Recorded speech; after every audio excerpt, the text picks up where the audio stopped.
الحمد لله نحمده ونستعينه ونستغفره ونؤمن به ونتوكل عليه ونعوذ بالله من شرور أنفسنا ومن سيئات أعمالنا من يهده الله فلا مضل له ومن يضلله فلا هادي له ونشهد أن لا إله إلا الله وحده لا شريك له ونشهد أن سيدنا وشفيعنا وسندنا وحبيب ربنا ومولانا محمدا عبده ورسوله أما بعد فأعوذ بالله من الشيطان الرجيم بسم الله الرحمن الرحيم واذكروا نعمة الله عليكم إذ كنتم أعداء فألف بين قلوبكم فأصبحتم بنعمته إخوانا وكنتم على شفا حفرة من النار فأنقذكم منها وقال النبي صلى الله عليه وسلم كل المسلم على المسلم حرام دمه وماله وعرضه أو كما قال النبي صلى الله عليه وسلم يا رب صل وسلم دائما أبدا على حبيبك خير الخلق كلهم بارك الله لنا ولكم في القرآن العظيم ونفعنا وإياكم بالآيات والذكر الحكيم إنه تعالى جواد كريم قديم ملك بر رب رؤوف رحيم. انتہائی واجب الاحترام معزز سامعین گرامی، عزیز برادران اسلام، السلام علیکم ورحمۃ اللہ وبرکاتہ۔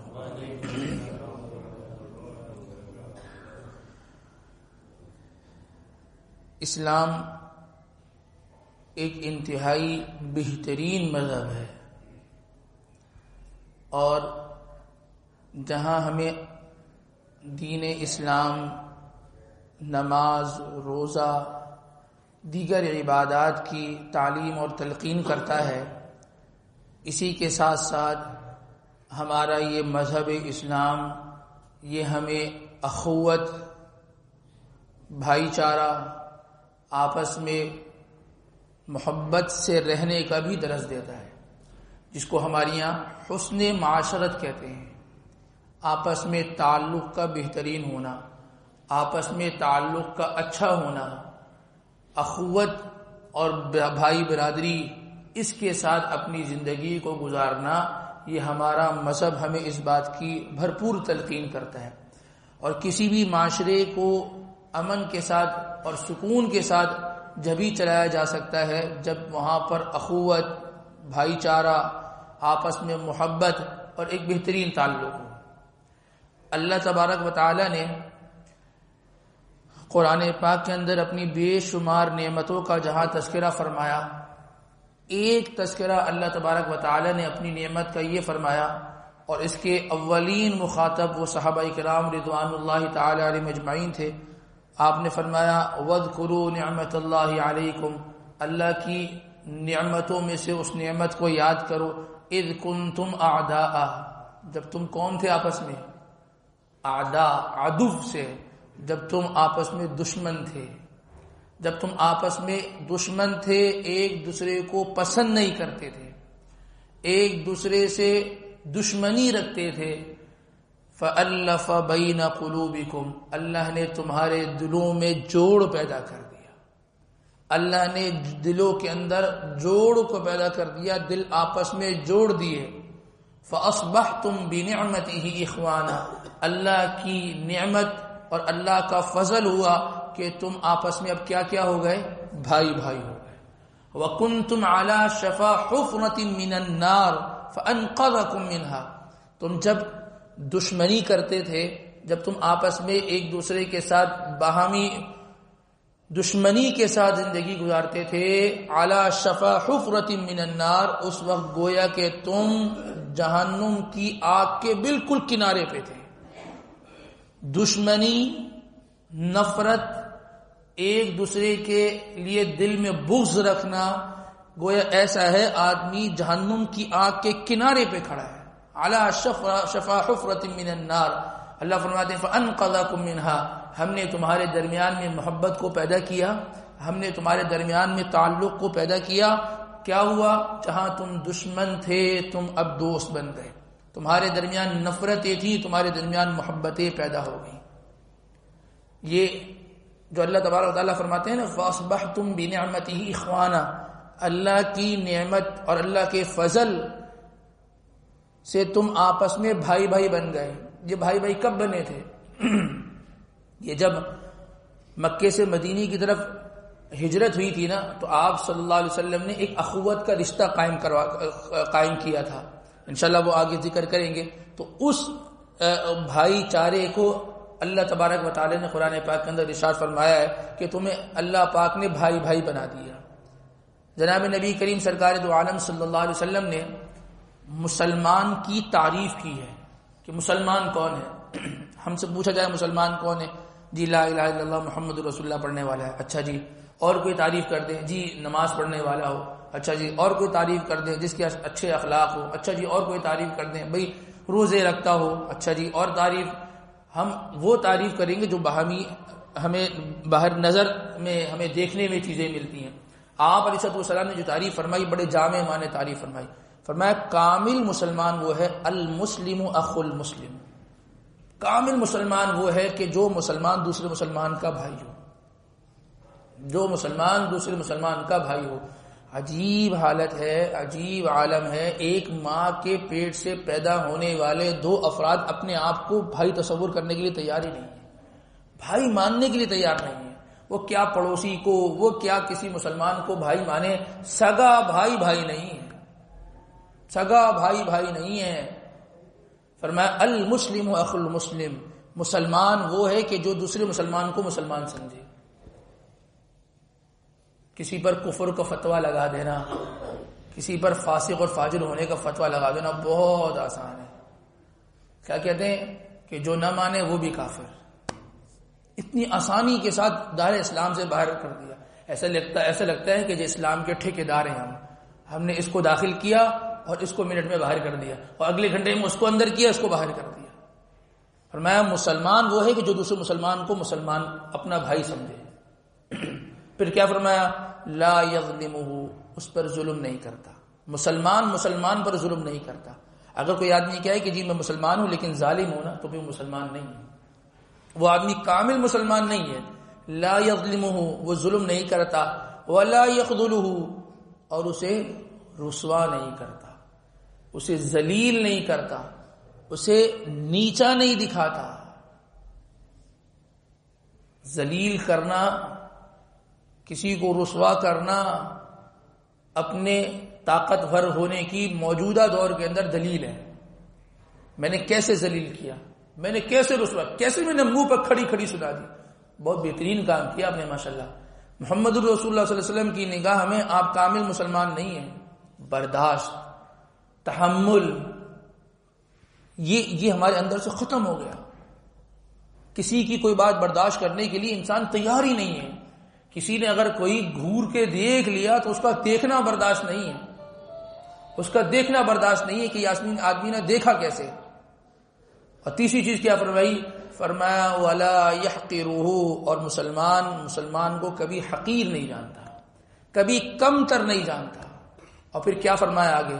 فرمایا کہ یہ جو چیزیں ہیں نا کہ کسی کو کمتر سمجھنا یا کسی کو ذلیل کرنا یا کسی پر ظلم کرنا، یہ چیز کب ختم ہوگی؟ یہ جب ختم ہوگی جب تمہارے دل کے اندر اللہ کا خوف ہوگا. کوئی آدمی کسی کو جو ہے وہ حقیر سمجھے، کوئی پولیس آگے پکڑ کے لے کے جائے گی. بعض چیزیں ایسی ہوتی ہیں کہ جن پر قانون حرکت میں نہیں آتا. اس سے آدمی کب بچتا ہے کہ جب اس کے دل کے اندر خوف خدا ہوتا ہے. آپ نے فرمایا کہ مسلمان کو دوسرے مسلمانوں کو اپنا بھائی جب سمجھو گے جب تمہارے دل کے اندر خوف خدا ہوگا. اور پھر اپنا دست مبارک سے آپ نے اشارہ فرمایا، آپ نے فرمایا التقوی ہاں ہونا. تقوی کہاں ہوتا ہے؟ ماتھے پہ لکھا ہوتا ہے کہ یہ متقی ہے. تقوی کا اعلان کہاں سے ہوتا ہے؟ مسجد سے ہوتا ہے. آپ نے فرمایا التقوی ہاں ہونا، تقوی یہاں ہوتا ہے. وَيُشِيرُ إِلَى صَدْرِهِ 3 مرات، 3 مرتبہ آپ نے اشارہ فرمایا کہ تقوی یہاں ہوتا ہے، تقوی یہاں ہوتا ہے، تقوی یہاں ہوتا ہے. اللہ کا ڈر، اللہ کا خوف، اللہ کی خشیت، اللہ سے ڈرنا وہ یہاں ہوتا ہے. جس کے دل کے اندر اللہ کا ڈر اور خوف ہوتا ہے نا، وہ کسی کو حقیر نہیں جانتا، وہ کسی کو حقیر نہیں جانتا. پھر آپ نے آگے کیا فرمایا؟ آپ نے فرمایا کہ آدمی کے برا ہونے کے لیے یہ بات کافی ہے. کیا کافی ہے؟ کیا وہ زنا کرے یہ کافی ہے؟ کیا کرے؟ وہ بے نمازی بن جائے یہ کافی ہے؟ وہ چوری کرے، وہ دھوکہ دے؟ آپ نے فرمایا ان یحقر اخاہ، اپنے مسلمان بھائی کو حقیر جاننا یہ آدمی کے برا ہونے کے لیے کافی ہے. یہ ہمارے اسٹینڈرڈ کا نہیں ہے، یہ ہمارے لیول کا نہیں ہے، یہ ہماری برادری کا نہیں ہے، یہ ہماری کمیونٹی کا نہیں ہے. یہ کاروباری اعتبار سے ہم سے تھوڑا سا نیچے ہیں، یہ ذات کے اعتبار سے تھوڑا سا نیچے ہیں. ان کا رہن سہن، یہ جس ایریے میں رہتے ہیں وہ ایریا تھوڑا سا لو قسم کا ایریا ہے، تھوڑا سا ہلکا ایریا ہے. ہم تھوڑا اپر لیول کے، ہمارا اسٹینڈرڈ تھوڑا اپر لیول کا ہے. حقیر سمجھنا، فرمایا کہ یہ آدمی کے برا ہونے کے لیے کافی ہے. میں کتنا اچھا پہن لوں، کتنا اچھا بول لوں، لیکن اگر میں نے اپنے مسلمان بھائی کو حقیر سمجھا تو پھر میں سب سے زیادہ برا اور بدترین آدمی ہوں. میری لوگ کتنے قصائد اور تعریفیں کیوں نہ کر لیں، لیکن میں آپ علیہ السلام کی نگاہ کے اندر سب سے زیادہ برا ترین آدمی ہوں، کیونکہ میں مسلمان کو حقیر جانتا ہوں. پھر فرمایا کل المسلم علی المسلم حرام. کیا مطلب؟ فرمایا کہ ہر مسلمان دوسرے مسلمان کے لیے قابل احترام ہے، قابل احترام ہے. اچھا جی، اور کیا چیز قابل احترام ہے؟ فرمایا مالہ، اس کا مال قابل احترام ہے، اس کا مال قابل احترام ہے. کیا مطلب؟ قابل احترام ہے، بڑا بابرکت چیز ہے جی چھین لو، بڑی برکت والی چیز ہے قبضہ کر لو. احترام، جیسے اپنے مال کی حفاظت کرتے ہو اس کے مال کی حفاظت کرو، جیسے اپنا مال ضائع ہونے سے بچاتے ہو اس کا مال ضائع ہونے سے بچاؤ.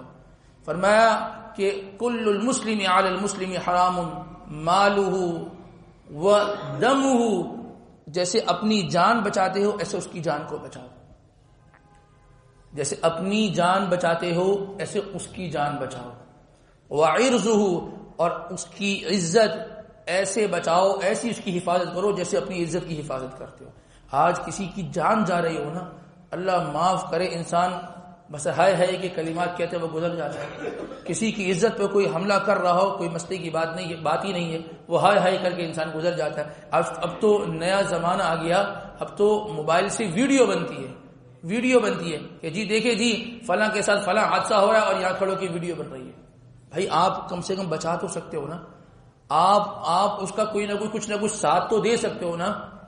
اور کیا ہوگا جی، اس ویڈیو کو سوشل میڈیا پر ڈالیں گے اور اس سے زیادہ لائکس ملیں گے. کیا ہوگا پھر؟ کیا ہوگا جی؟ پھر کچھ بھی نہیں ہوا.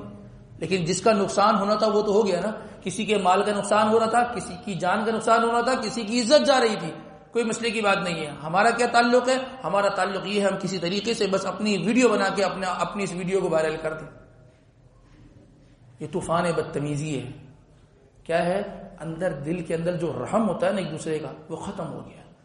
اللہ تبارک و تعالی قرآن پاک کے اندر ارشاد فرماتے ہیں یا ایھا الناس، اے لوگو، انا خلقناکم من ذکر و انثی، ہم نے تمہیں کس سے پیدا کیا؟ ایک مرد اور ایک عورت سے، حضرت آدم علیہ السلام اور حضرت بی بی حوا سے. وجعلناکم شعوبا وقبائل لتعارفوا، ہم نے جو تمہارے درمیان برادریاں اور قبائل، یہ جو قبیلے بنائے نا، یہ کمیونٹی بنائی ہے وہ اس لیے وجہ سے نہیں بنائی ہے کہ ایک دوسرے پر فخر کرو، لتعارفوا، تمہارے تعارف کے لیے، بھئی یہ کہاں ہے، یہ فلاں صاحب ہے کراچی کے رہنے والے، یہ فلاں صاحب ہے فیصل آباد کے رہنے والے، یہ پاکستان کے رہنے والے، یہ فلاں جگہ کے رہنے والے، یہ تعارف کے لیے ہے۔ فرمایا ان اکرمکم عند اللہ اتقاکم، اللہ کے ہاں سب سے زیادہ عزت والا آدمی، اکرمکم سب سے زیادہ تم میں سے عزت والا آدمی کون ہے؟ اتقاکم جس کے اندر سب سے زیادہ خوف خدا ہو، جس کے دل میں سب سے زیادہ خوف خدا ہو، اللہ کے یہاں سب سے زیادہ بہترین مرتبہ اس شخص کا ہے۔ عجیب بات آپ علیہ السلام نے ارشاد فرمائی، آپ نے فرمایا جس آدمی کو اس کے عمل نے پیچھے کر دیا ہو اس کا نسب اس کو آگے نہیں کر سکتا، جس آدمی کو اس کے عمل نے پیچھے کر دیا ہو اس کا نسب اس کو آگے نہیں کر سکتا۔ ایک آدمی اس پر فخر کرے کہ جی میں تو مفتی صاحب کا بیٹا ہوں، میں تو فلاں عالم صاحب کا بیٹا ہوں، میں فلاں تہجد گزار کا بیٹا ہوں، ایسا ہونے سے انسان کی نجات نہیں ہوگی، ایسا ہونے سے انسان کی چھوٹ نہیں ہوگی۔ اپنا عمل کرنا ہوگا، اپنے آپ کو عمل کے اندر آگے لے کر آنا ہوگا، تب جا کر اللہ کے ہاں اس انسان کا مقام بنے گا۔ جب آپ علیہ السلام نے مکے سے مدینے کی طرف ہجرت کی نا، تو جو ہجرت کر کے صحابہ آتے ہیں ان کو کیا کہتے ہیں؟ جو مائیگریٹ کر کے آتے ہیں مکے سے مدینہ ان کو مہاجرین کہتے ہیں، اور مدینے والوں کو کیا کہتے ہیں؟ انصار کہتے ہیں، ٹھیک ہے نا۔ اب جب یہ مکہ چھوڑ کر مدینہ آئے، آسان نہیں ہے اپنا شہر چھوڑ کر، اپنا گھر بار سب کچھ چھوڑ کر حضور کے کہنے پر ہجرت کر دینا، یہ بہت بڑی قربانی ہے۔ یہاں کہہ دینا کہ جی 3 دن کے لیے جماعت جا رہی ہے، 3 دن بعد واپس آنا ہے، تو انسان کی جان نکل جاتی ہے کہ 3 دن کیسے کیا ہوگا دکان کا، کاروبار کا۔ وہاں تو صحابہ نے ہمیشہ کے لیے چھوڑ دیا اپنا سب کچھ چھوڑ دیا، چلو جی حضور کے کہنے پہ ہجرت کرنی ہے، پورا مکہ چھوڑ دیا، جہاں پیدا ہوئے اس جگہ کو چھوڑ دیا۔ تو جب آپ کے صحابہ نے ہجرت کی، آپ مکے سے جو ہے نا وہ مدینہ پہنچے، اب مدینے والوں کے ساتھ مکے والوں کا تعلق قائم کرنا تھا، تو آپ نے اخوت کا رشتہ قائم کیا، آپ نے صحابہ کو صحابہ کے صحابی کے ساتھ جوڑ دیا، ایک مہاجر کو ایک انصاری کے ساتھ جوڑ دیا، بھائی آپ کا ان کے ساتھ تعلق ہے، آپ ان کے بھائی ہیں، آج سے آپ ان کے بھائی ہیں، آپ ان کے بھائی ہیں۔ آپ یقین جان لیجئے وہ آدمی جو کسی جگہ نیا جائے اور اس کو اس طریقے سے عزت ملے، ایسی مثال نہیں ملتی۔ جب صحابہ کے ساتھ رشتہ قائم کیا نا، تو حضرت سعد ابن ربیع رضی اللہ تعالیٰ عنہ، ان کے ساتھ حضرت عبد الرحمن ابن عوف رضی اللہ تعالیٰ عنہ کا تعلق قائم کیا۔ حضرت سعد ابن ربیع رضی اللہ تعالیٰ عنہ یہ انصاری صحابی ہیں، مدینے کے رہنے والے تھے، اور حضرت عبد الرحمن ابن عوف رضی اللہ تعالیٰ عنہ یہ ہجرت کر کے آئے تھے، ان کے ساتھ تعلق قائم کیا۔ اب حضرت سعد ابن ربیع رضی اللہ تعالیٰ عنہ کیا فرماتے ہیں دیکھو بھائی ایک بات سنو، اب تو تم میرے کون ہو؟ بھائی ہو، اور یہ رشتہ کس نے قائم کیا ہے؟ جناب نبی کریم سرکار دو عالم صلی اللہ علیہ وسلم نے قائم کیا ہے، ٹھیک ہے۔ فرمایا کہ اب ہم دونوں آپس میں بھائی ہیں، میرا یہ فلاں کاروبار ہے، اب یہ کاروبار 2 حصوں میں بڑھ جائے گا، آدھا میرا اور آدھا میں تمہیں دیتا ہوں۔ یہ جو میرا گھر ہے نا، یہ میرا گھر اب یہ 2 حصوں میں تقسیم ہے، بھائی یہ آدھا میرا ہے اور یہ آدھا والا تمہارا ہے، ٹھیک ہے جی۔ اچھا جی یہ میری فلاں زمین ہے، یہ میرا فلاں باغ ہے، آدھا باغ میرا ہے، اب یہ آدھا باغ تمہارا ہے۔ اور کیا فرمایا کہ میرے نکاح میں کتنی عورتیں ہیں؟ 2 عورتیں ہیں، میں ایک کو میں طلاق دیتا ہوں، ایک میرے پاس رہے گی، ایک سے تم شادی کر لو۔ آپ بتائیں کیا یہ کہنے میں بہت آسان ہے، واقعہ سنا دیا، عملاً کرنا بہت مشکل ہے۔ یہ پراپرٹی کی محبت، مال کی محبت، بیوی کی محبت، پیسے کی محبت، یہ سب کے دلوں میں ہے، پر انسان تصور تو کرے کہ کیسے بھائی کے ساتھ تعلق کو قائم کیا۔ تو یہ جو صحابی تھے نا جن کے ساتھ یہ معاملہ ہوا، صحابہ غیرت مند لوگ تھے، یہ نہیں ہاں جاؤ لاؤ مجھے دے دو۔ کیا فرمایا؟ میں کہ حضرت آپ سے ایک درخواست ہے، بس کیا درخواست ہے؟ آپ مجھے بازار کا راستہ دکھلائیں، میں خود تجارت کروں گا، خود کماؤں گا اور انشاءاللہ اپنے پاؤں پہ کھڑا ہو جاؤں گا. بس انہوں نے بتایا کہ جی فلاں بازار ہے، فلاں جگہ چلے جاؤ. وہاں گئے، وہاں تجارت کرتے رہے. وقت ہوا، زمانہ ہوا، اللہ نے اتنا مال دیا جتنا میں اور آپ سوچ نہیں سکتے. اتنا حضرت عبدالرحمن ابن عوف رضی اللہ تعالیٰ عنہ یہ مالدار صحابہ میں سے تھے. اتنا اللہ نے مال دیا تھا. اور ابتدا کہاں سے ہوئی تھی؟ بس کیا ہوتا ہے، ایک بھائی کا سہارا چاہیے ہوتا ہے، ایک سہارا دینے والا مل جائے. یہاں جنازہ ہو جائے نا تو جب میں غفیر ہوگا اس کو کندھا دینے کے لیے، مرنے کے بعد کندھا دے رہے ہیں، ایک نہیں 4 دے رہے ہیں. بہت اچھی بات ہے بھائی زندگی میں کوئی ایک سہارا دے دیتا نا، زندگی میں بھی کوئی ایک سہارا دے دیتا. اگر اس کا کاروبار ڈوب رہا تھا، وہ نیچے کی طرف آ رہا تھا، اس کے گھر میں کوئی پریشانی تھی، ایسے بالکل نگاہیں پھیر دی جاتی ہیں کہ جیسے کوئی جانتے نہیں ہیں، جیسے پہچانتے نہیں ہیں.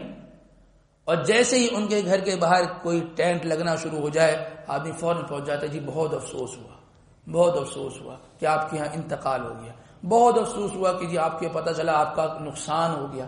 جب ہو رہا تھا تو آپ کو معلوم نہیں تھا؟ جب میں اسپتالوں کے چکر لگا رہا تھا آپ کو معلوم نہیں تھا؟ جب مجھے دوائیوں کے لیے ضرورت تھی کیا آپ کو اس وقت معلوم نہیں تھا؟ آج آپ کیا کرنے آئے؟ اب دکھلاوا کرنے کے لیے آئے. آپ کیا کرنے کے لیے؟ آپ فارملٹی پوری کرنے کے لیے آئے. بس یہ ہے ہماری جو زندگی ہے نا. معذرت کے ساتھ الحمدللہ مسلمان ہیں، لیکن ہماری اب زندگیوں کے اندر وہ مسلمانوں والی محبت نہیں رہی. جیسے غیر مسلم ہے نا، جیسے وہ ایک دکھلاوے کے لیے اور ایک دوسرے کے لیے جو ایک دوسرے کی رسومات میں شریک ہو جاتے ہیں، ہاتھ باندھ کے کھڑے ہو جاتے ہیں، ہم بھی کھڑے ہو جاتے ہیں، بس ختم. ہم نے بھی جو ہے نا بعض مسجد میں آ گئے جنازے میں شریک ہونے کے لیے، اور اس میں جو کچھ آدھے ہیں جو قبرستان چلے گئے، بس جی مٹی ڈالی، ہاتھ جھاڑا، چلو جی یہ جا اور وہ جا. ایک دوسرے کے درمیان میں جو محبت ہونی چاہیے تھی، اس محبت سے آج ہم خالی ہیں. آپ نے کیا فرمایا کہ مؤمنین کی مثال آپس میں محبت کی کیسے ہے؟ ایسے ہے کہ جیسے کہ ایک جسم کے اعضاء کا دوسرے جسم کے اعضاء کے ساتھ تعلق ہوتا ہے. اگر ایک عضو کسی کا تکلیف میں ہوتا ہے نا تو پورا جسم بے چین ہوتا ہے. بھائی خیریت ہے، آج آپ دفتر نہیں آئے، جی وہ میری آنکھ میں تکلیف تھی. آنکھ سے چلتے ہیں کیا؟ پاؤں سے چلتے ہیں نا. آپ پھر کیوں نہیں آئے؟ نہیں بھائی پورا جسم بے چین تھا، میرے اندر چلنے کی ہمت نہیں. تکلیف کہاں ہے؟ آنکھ میں. تکلیف کہاں ہے؟ آنکھ میں. اور پاؤں سے نہیں چل رہا ہے. ایسا ہی ہے نا جی. بھائی آپ آج سو رہے ہیں، کافی خیریت تو ہے جی. بھئی پاؤں میں تکلیف ہے تو پاؤں میں تکلیف ہے تو آنکھیں کیوں بند کر رہے ہیں؟ نہیں بھائی جب تک نیند جو ہے نا وہ نہیں کروں گا، گولی کھا کے سویا ہوں، تب تک جو ہے نا وہ آرام نہیں ہوگا. ایک چیز کو تکلیف ہوتی ہے، پورا جسم آرام سے لیٹا ہوا ہوتا ہے. ٹھیک ہے، یہ مثال ہونی چاہیے. فرمایا ایک مسلمان کو تکلیف ہونا تو دوسرا مسلمان وہ بے چین ہونا چاہیے. ہوتا ہے بے چین؟ ہوتا ہے. ہنستے ہیں، خوش ہوتے ہیں، گھر میں بیٹھ کر کہکے لگتے ہیں. ہو گیا نا ان کے ساتھ، ہو گیا تماشا. باقاعدہ اس پہ پورے جو ہے نا وہ قصے سنائے جا رہے ہوتے ہیں کہ اپنی مجلسوں میں بیٹھ کے کہ ہمارا فلاں تھا، اس کے ساتھ ایسا ہو گیا. چسکے لیے جا رہے ہوتے ہیں، خوشی کا اظہار کیا جا رہا ہوتا ہے. ایک مسلمان تکلیف میں اور دوسرا مسلمان وہ اس پر قصے سنا رہا ہے، دوسرا مسلمان اس پر ہنس رہا ہے. یہ مسلمانوں کا شعار نہیں ہے، یہ مسلمانوں کا شعار نہیں ہے. یہ جو حادثات ہیں نا، ہم یہ سمجھتے ہیں کہ یہ سامنے والے کے ساتھ ہیں. یہی حادثات ہمارے ساتھ بھی ہو سکتے ہیں. تھوڑی دیر کے لیے انسان تصور تو کر لے کہ اپنے آپ کو وہاں اور اس کو یہاں لے آئے. پھر ذرا سوچے کہ میں تکلیف میں ہوں، سامنے والا ہنس رہا ہو، سامنے والے کو کے دل کو سکون مل رہا ہوتا ہے، سامنے والے کے دل کو تسلی مل رہی ہوتی ہے. اور ہیں کون؟ ہم الحمدللہ بائے برتھ مسلمان ہیں. ہم کون ہیں جی؟ ماشاءاللہ 5 وقت نمازی ہیں جی، ہم نماز پڑھنے والے ہیں. ہماری ماشاءاللہ حفاظ کی اتنی تعداد ہے. اور حالات کیا ہیں آپس میں تعلق کے؟ بظاہر تو ملنا ہے اور دلوں کے اندر نفرتوں کا بھرنا ہے. عزیز دوستوں، نامی مسلمان نہیں بننا کہ جس کے ماتھے پر ٹیگ لگا ہوا جی مسلمان ہے، جی یہ حضور کے امتی ہیں، اس کے ماتھے پہ یہ نہ لکھا ہوا. عمل بتائے کہ یہ واقعی مسلمان ہے. ایک دوسرے کے لیے کھڑا ہونا اور ایک دوسرے کا ساتھ دینا یہ کبھی ضائع نہیں جائے گا. عجیب ایک روایت ہے، آپ علیہ السلام نے ارشاد فرمایا اگر کوئی آدمی اپنی جوانی کے اندر کسی بزرگ کی، کسی بوڑھے آدمی کی خدمت کرتا ہے، اللہ اس کے بڑھاپے میں اس کی خدمت کرنے والے پیدا کر دیتے ہیں. آپ بتائیں کہاں گئی بزرگوں کی خدمت، کہاں گئی بوڑھوں کی خدمت؟ بوجھ ہیں. کیا ہے؟ بوجھ ہیں. بوجھ تصور کیا جاتا ہے. ایک زمانے میں رسپیکٹ ہوا کرتی تھی، ایک عزت ہوا کرتی تھی. کسی بوڑھے کو، سفید داڑھی والے کو دیکھ کر کھڑا ہو جانا، یہ رسپیکٹ ہوا کرتی تھی. ختم ہو گیا معاملہ، ختم ہو گیا معاملہ. نفسا نفسی کا دور ہے. دلوں کے اندر وہ الفت اور محبت جو ہوا کرتی تھی ختم ہو گئی. دکھلاوا، فارمیلٹی پوری کرنے کے لیے مسکرا کے بول لیا، بس یہ بس ختم. اللہ تبارک و تعالی ہمیں حقیقی اور کامل مسلمان بننے کی توفیق نصیب فرمائے. وآخر دعوانا الحمدللہ رب العالمین.